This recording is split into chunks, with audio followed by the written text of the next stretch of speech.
Packing के बहुत issue रहते हैं।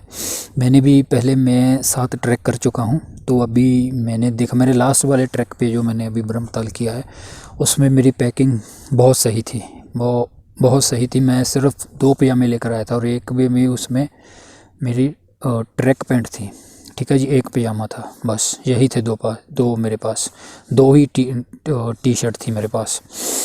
तो मैंने अच्छा ट्रैक, मेरी अच्छी पैकिंग थी, लाइट वेट था। तो पैकिंग करते वक्त हम बहुत सारी गलतियां करते हैं जो मैंने पहले बहुत की हैं। तो मैं इसकी एक प्रॉपर प्लेलिस्ट ला रहा हूं जिसमें पार्ट वाइज हम बात करेंगे पैकिंग करने के बारे में। तो सबसे पहले मैंने अपने साथ ट्रैक के एक्सपीरियंस से जो मैंने मोस्ट इम्पोर्टेंट थिंग्स निकाली हैं, जो कि आपके जो सामान आपके बैग में होना ही होना चाहिए, मैंने पहले वो निकाली हैं। तो हम इस पार्ट में सबसे पहले उन्हीं के बारे में बात करेंगे, नहीं तो क्योंकि अगर ओवरऑल बात करेंगे तो वो वीडियो बहुत लंबा होता चला जाएगा। तो जो आपके बैग में जो चीज़ें होनी ही होनी चाहिए, हम सबसे पहले उन्हीं के बारे में बात करते हैं, ठीक है जी। तो सबसे पहले हम बात करते हैं वेदर के बारे में। जब भी हम पहाड़ों की बात करते हैं या सुनते हैं तो हमें अक्सर ये सुनने को मिलता है कि पहाड़ों के मौसम का कुछ नहीं पता होता, ठीक है जी। तो मैं इसका आपको एक प्रैक्टिकल एग्जांपल देता हूँ। 2019 में जब मैं रुपिन पास करने गया था ना, तब जब मैं बुक करना था तब भी मैं हमारे अगस्त में जब बारिश होती है तब मैं सबको न्यूज़ मिली जाती है कि वहाँ पे लैंडस्लाइड होगी, वहाँ पर होगी। तो मैं चाहता था कि मेरा ट्रैक ख़राब ना हो रेन की वजह से, रेनी सीज़न चल रहा था। तो मैं चाहता था कि वो बीत जाए। तो मैंने सितंबर पूरा अपना वो बिता दिया कि मैं इसमें नहीं जाऊंगा, क्योंकि बारिश मुझे ना मिले तो बढ़िया, मेरा ट्रैक ख़राब नहीं होना चाहिए। तो मैंने सितंबर के लास्ट में बुक किया रुपिन पास 2019 में, ठीक है जी। और वो अक्टूबर के पहले हफ्ते में ख़त्म होना था। जब हम ट्रैक पर गए और उस समय, अब सितंबर के लास्ट में तो बारिश का कोई चांस ही नहीं होता, ठीक है जी। स्नोफॉल का तो और भी कोई चांस नहीं होता। जब हम ट्रैक पे गए तो पहले 4 दिन हमें लगातार बारिश मिली और फिर 5वें दिन मौसम थोड़ा ठीक रहा। और फिर जब हम 5वें दिन सोए और सुबह जब उठे तब स्नोफॉल हुई, ठीक है जी। देखो, ना तो जब बारिश का टाइम था ना ही ये स्नोफॉल का था, दोनों ही हमें मिली। और सुबह जब हम उठे स्नोफॉल, इतनी ज़्यादा स्नोफॉल हुई कि हमारा ट्रैक कैंसिल हो गया। ये होता है पहाड़ों का मौसम। और इसी हिसाब से मैंने ये पहली लिस्ट तैयार की हुई है कि आपकी जो पैकिंग है, मैंने इसीलिए इसका नाम भी यही रखा हुआ है कि ऑल वेदर पैकिंग। आपका बैग पैकिंग इस हिसाब से होनी चाहिए कि आप किसी भी मंथ में जाए, किसी भी मौसम में जाए, वहाँ जाकर पहाड़ों पे मौसम किसी भी तरह का हो सकता है और आपके बैग में सब कुछ वो होना चाहिए। ये जो मैंने 7-8 पॉइंट आपको ये लिस्ट दे रहा हूँ, ये लिस्ट जो आप स्क्रीन पर देख रहे हैं, जब भी आप पैक करें तो इसे पहले अपने हाथ में रखें या पैक करने के बाद आप इससे मैच कर लें। ये सामान आपके बैग में होना ही होना चाहिए। ये छोटा छोटा सामान है, इतना बड़ा नहीं है, पर बहुत इंपॉर्टेंट है। तो इस लिस्ट के बारे में हम एक एक करके बात करते हैं फटाफट। मैं ज़्यादा टाइम नहीं लूँगा कि ये हमारे बैग में क्यों होनी चाहिए, ठीक है जी। तो पहले पॉइंट में सन कैप, वुलन कैप और एक मफ़ जो होता है जो गले में पहनते हैं ना, और उसे वाला कॉप भी शायद को पता नहीं क्या ये कहते हैं, मैं बाद में दिखा दूंगा स्क्रीन में, ठीक है जी। ये तीनों चीज़ें होनी चाहिए, सन कैप भी, वुलन कैप भी, क्योंकि मौसम शाम को तो खैर ठंड होती है, दिन इतनी देखो अभी धूप पड़ रही है। तो सन कैप आपके पास होनी चाहिए, वुलन कैप होनी चाहिए। और वो मफ़, वो भी बहुत काम का होता है। जब सुबह हमें अपने पास के लिए जाना होता है तब सुबह ठंडी हवा चलती है, वो ठंडी हवा हमें अंदर जाने से वो रोकता है, ठीक है जी। वो मास्क का काम भी करता है। अगर धूल भरी ऐसे जब हम ये चल रहे हैं तो जब मिट्टी वाले ट्रैक पे चलेंगे तो मिट्टी उड़ेगी, वो मिट्टी अंदर जाने भी नहीं देता है, इसलिए। और नंबर 2 पे है सन ग्लासेस, ये बहुत इंपॉर्टेंट है। कई बार हम क्या करते हैं, हम गर्मियों में जाते हैं कि हमें स्नो नहीं मिलेगी, पर पास पे 80-90% चांस होते हैं कि स्नो मिलेगी, ठीक है जी। अब जब इतनी धूप खिल रही है, गर्मियों में इतनी धूप पड़ेगी, मई जून में जाओगे इतनी धूप होगी, पर पास पे स्नो होती है। जब वो उस स्नो पे धूप पड़ती है ना, तो वो इतनी ज़्यादा चमकती है ना, अगर आपके पास सन ग्लासेस नहीं है तो वो आपको स्नो ब्लाइंडनेस हो सकता है। इसलिए ये बहुत इंपॉर्टेंट है। आप किसी भी मतलब मंथ में, किसी भी मौसम में जाएँ, ये सन ग्लासेस, ये पूरी लिस्ट, मतलब पूरी लिस्ट ही आपके, ये पूरा सामान आपके बैग में होना चाहिए। सन ग्लासेस, इतनी धूप पड़ती है ना, आपसे देखा भी नहीं जाता इतनी हाइट पे आके, तब भी आपको सन ग्लासेस पहनने की ज़रूरत होती है। और तीसरा पॉइंट है सन क्रीम, कोल्ड क्रीम और लिप गार्ड।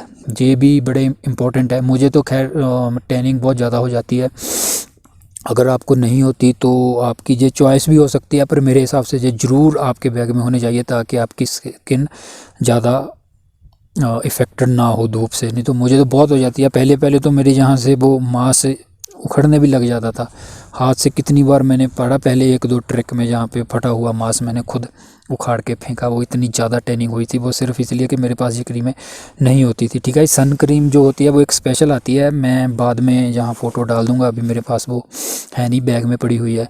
ठीक है जी, तो वो अगर सन क्रीम लाए तो वो ही है। कोल्ड क्रीम तो कोई भी जो भी आपके बैग में मार्केट में अच्छी सी मिलती है वो ले लो। और एक लिप गार्ड ये बहुत ज़रूरी लाना है, क्योंकि पानी जहाँ पे जब होंठ सूखने लगते हैं ना, कई बार पानी हम थोड़ा थोड़ा करके पी रहे होते हैं तो वो फटने लग जाते हैं, तो लिप गार्ड भी बहुत ज़रूरी है। अगर आप अपना रखो बढ़िया, नहीं तो अगर आप किसी का यूज़ करना चाहते हैं तो किसी ने अपना यूज़ किया होता है तो आपकी ऑप्शन है, पर मेरा जो मैं खुद अपना ही यूज़ करता हूँ, इसलिए मैं अपना रखता हूँ। ठीक है जी, चौथे पॉइंट पे आप पोंचो, रेनकोट और रेन पैंट। ठीक है जी, ये 3 है, पोंचो, रेनकोट और रेन पैंट।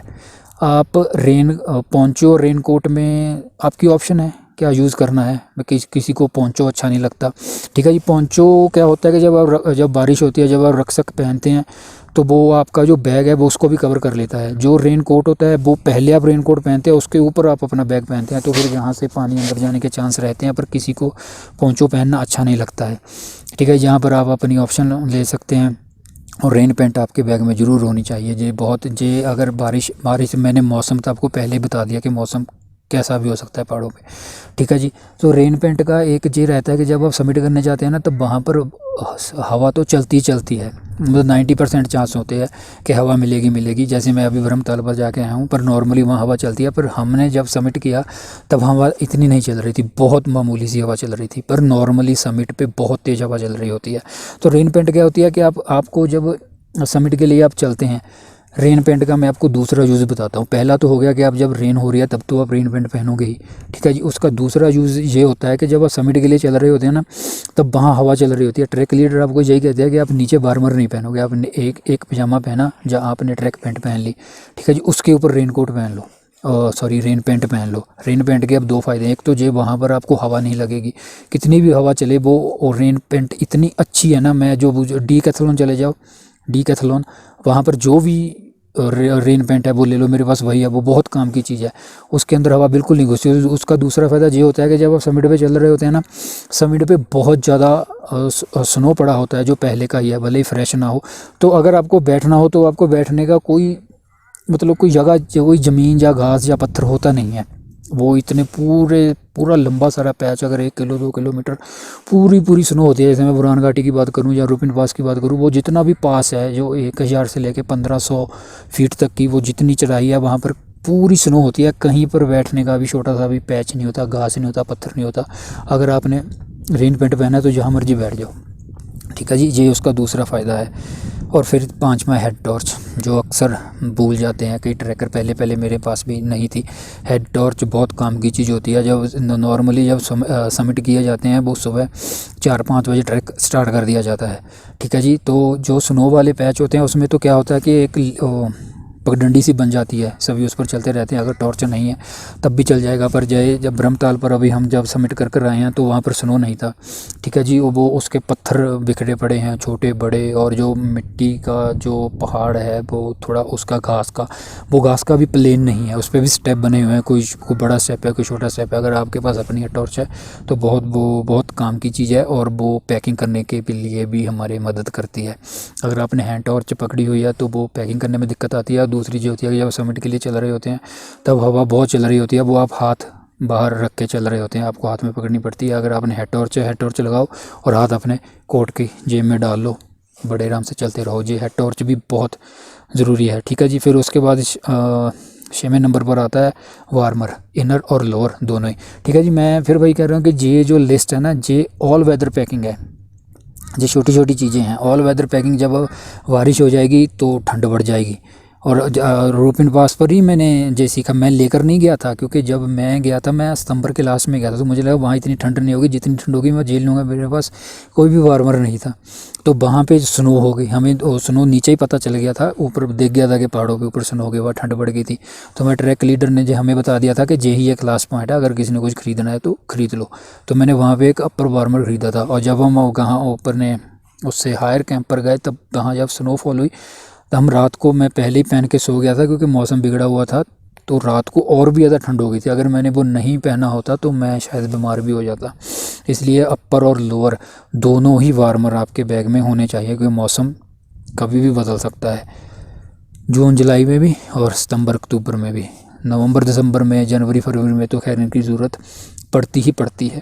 ठीक है जी। फिर आती है इसके बाद एक जैकेट जो मैंने पहनी हुई है अभी मैं, ये मेरी 1500 रुपये की थी, डीकैथलॉन से ये मिलती है। ये बहुत बढ़िया जैकेट है। मैंने 7 ट्रैक इससे निकाल दिए हैं। ये विंड प्रूफ भी है, वाटर प्रूफ तो नहीं है पर वाटर रेजिस्टेंस ज़रूर है। ये बहुत काम किया। ये विंड रोक भी लेती है, थोड़ा बहुत पानी भी रोक लेती है। ये मैंने 7 ट्रैक किए हैं, बहुत काम की चीज़ है ये। और सिर्फ 1500 रुपये की आती है। डीकैथलॉन में जाओगे तो और भी बहुत महंगी आती हैं। मैं इसका मॉडल बाद में जहाँ मेंशन कर दूँगा। तो आपकी चॉइस है, आप कितना महंगा ख़रीदना चाहते हैं, पर ये बेसिक है। ये 1500 रुपये की आती है। ये बहुत काम की चीज़ है। मैंने 7 ट्रैक किए हैं। मैं इसे 100% रिकमेंड करता हूँ, क्योंकि मतलब मेरे लिए तो ये बहुत ठीक बैठी है। और 1500 रुपये में बहुत बढ़िया है। कभी भी इसने मुझे निराश नहीं किया है, ऐसा मैं कह सकता हूँ इस जैकेट ने। ठीक है जी। तो आगे आता है एक डे बैग, 8वां पॉइंट। ये हम अक्सर गलती करते हैं। मैंने 8 ही पॉइंट रखे हैं। हाँ 8 पॉइंट, 9 पॉइंट, 8वां पॉइंट आता है डे बैग। ये गलती मैंने भी पहले की थी, क्योंकि डे बैग क्या करना है। देखो डे बैग जब समिट, नॉर्मली कुछ समिट ऐसे होते हैं कि हम समिट अपना बैग साथ लेके चलते हैं, क्रॉस करके दूसरी तरफ चले जाते हैं। कुछ समिट ऐसे होते हैं कि हम समिट बेस कैंप से चलते हैं, समिट करते हैं और वापस अपने कैंप पर उसी कैंप में वापस आते हैं। ऐसे कैंप में डे बैग की ज़रूरत पड़ती है। इसमें आपको अपनी वाटर बोतल रखनी होती है, पोंचो रखना होता है, और आपके खाने पीने की कुछ चीज़ें हैं वो रखनी होती हैं सबमिट करने के लिए, जो आप साथ में लाए हैं। जहाँ रिफ़्रेशमेंट मिलता है अगर आपको, जैसे विकेट वाले देते हैं, तो ऐसी चीज़ों के लिए आपको अपना डे बैग चाहिए। ठीक है जी। आप किसी के डे बैग में भी डाल सकते हैं, पर उसमें थोड़ी दिक्कत हो जाती है, क्योंकि अगर आप चल रहे हैं, वो आगे चल रहा है, वो पीछे चल रहा है, आपको पानी पीना है, तो वो दिक्कत आएगी। डे बैग में क्या होता है कि बोतल पीछे रख लेते हैं, नहीं तो फिर आप हाथ में पकड़ के चलोगे, या किसी के बैग में डालोगे तो फिर आपको उसके साथ साथ चलना पड़ेगा, या उसको आपके साथ चलना पड़ेगा। तो ये थोड़ा बाउंडिंग सा काम हो जाता है। तो डे बैग बहुत ज़रूरी है। छोटा सा आता है 500 रुपये का, उसे कवर करोगे तो वो इतने से पाउच में बंद हो जाता है, पर होना ज़रूर चाहिए। और 9वां पॉइंट है टिफ़िन मैंने पहले ऐड नहीं किया था, पर अभी जब मैं ब्रह्मताल के ट्रैक पर गया था, वहाँ पर 3 जने अपना टिफ़िन नहीं लाए हुए थे। तो मैंने फिर वो 3 जने, हम 11 जने हैं, उसमें से 3 टिफ़िन नहीं लाए थे, तो इसलिए मैंने टिफ़िन ऐड कर दिया। टिफ़िन भी ज़रूरी नहीं, ये भी बहुत ज़रूरी होता है। नंबर 10 पे आते हैं ग्लव्स भाई साहब, ये भी बहुत इंपॉर्टेंट चीज़ है, आपके बैग में होने चाहिए। ग्लव्स 2 तरह के आते हैं। अगर आप डीकैथलॉन में जाते हैं तो ये सामान अगर आप वहीं से ख़रीदें ना तो बेटर है, आपको बढ़िया मिलेगा। ये सारा ही सामान, क्रीम वगैरह गार्ड वगैरह छोड़ के जो बाकी सारा सामान है। अब वहाँ जाएंगे, वहाँ 2 होंगे। एक वो कॉटन के आते हैं जो ब्लैक कलर के होंगे, कॉटन के कपड़े के होते हैं, एक वो भी ले लें बढ़िया। एक उसके बाद एक और आते हैं जो थोड़े वाटर प्रूफ, वो कहते हैं वाटर प्रूफ, ऐसे होते नहीं है, पर वो विंड प्रूफ, वो बहुत बढ़िया होते हैं। जो कपड़े वाले हैं वो इतने नहीं होते, मेरे पास वही हैं, मैं दूसरे जाके अभी परचेज़ करूँगा। ग्लव्स दोनों ही हो तो बढ़िया है, नहीं तो अगर आपने एक ही ख़रीदने हैं तो आप वो ख़रीदे जो वाटर प्रूफ वाले हैं, जो मैं स्क्रीन पे दिखाऊंगा। ठीक है जी। वो सबसे इम्पोर्टेंट है। ग्लव्स भी आपके पास बहुत ज़रूरी होने चाहिए। वैसे बहुत ज़रूरी चीज़ें और भी हैं बहुत सारी, तो इसमें मैंने पहले इतनी ही ऐड की हुई हैं। ठीक है जी। ये मैंने 9 पॉइंट बनाए हुए हैं। आप जब भी अपना बैग पैक कर रहे हैं तो इस लिस्ट से मैच कर लें, या इस जो स्क्रीनशॉट जो है अगर आपने ले लिया तो इसे सामने रख के पहले कर लें। ये ऑल वेदर पैकिंग है। ठीक है जी। आप किसी भी मंथ में जाएं और कैसा भी मौसम आ जाए, आपको घबराने की ज़रूरत बिल्कुल भी नहीं है। आपके बैग में वो हर एक चीज़ है जो हर तरह के मौसम से आप बड़े आराम से डील कर सकते हैं और अपना ट्रैक बड़े आराम से निकाल सकते हैं। ठीक है जी। और इसके बाद देखो चीज़ें बहुत सारी होती हैं, जैसे रक्सक है, आपके शूज़ है। मैं पार्ट वाइज इसकी मैंने इसलिए इसका एक पार्ट बनाया मैं, और किसी पार्ट में हम अपर पोर्शन पे हमें कितनी लेयर करनी है, किसी पार्ट में हम लोअर पोर्शन पे बात करेंगे, जैकेट पे बात करेंगे, किसी पे शू पे बात करेंगे। ठीक है जी। किसी पे हम वो अपना कौन टिफ़न, पानी बोतल कितनी रखनी चाहिए, इस पे पैकिंग के बारे में धीरे सारे बहुत सारी मैं ऐसी वीडियो अब लाता रहूँगा पैकिंग के बारे में। अगर आपको स्पेशली किसी पैकिंग के बारे में या किसी चीज़ के बारे में वीडियो चाहिए तो आप नीचे कमेंट कर सकते हैं, ठीक है जी। तो मैं कोशिश करूँगा कि वो पहले ले आऊँ, नहीं तो मैं फिर अपने हिसाब से तो चलता रहूँगा। और अगर आपको लगता है किसी लिस्ट में और सामान पैक करना कोई रह गया हो तो आप मुझे नीचे कमेंट बॉक्स में बता सकते हैं, मैं उसे पिन कर दूंगा। क्या होगा, वो फिर कमेंट ऊपर आपका शो होता रहेगा सबको, ठीक है जी। तो ये ऑल वेदर पैकिंग थी। वैसे मैंने सारी चीज़ें अपने हिसाब से कवर कर ली थी पूरी याद करके, अगर रह गई हो तो आप मुझे कमेंट में नीचे बता सकते। So thank you very much, मिलेंगे किसी ट्रैक पे। ट्रैकिंग जिंदाबाद।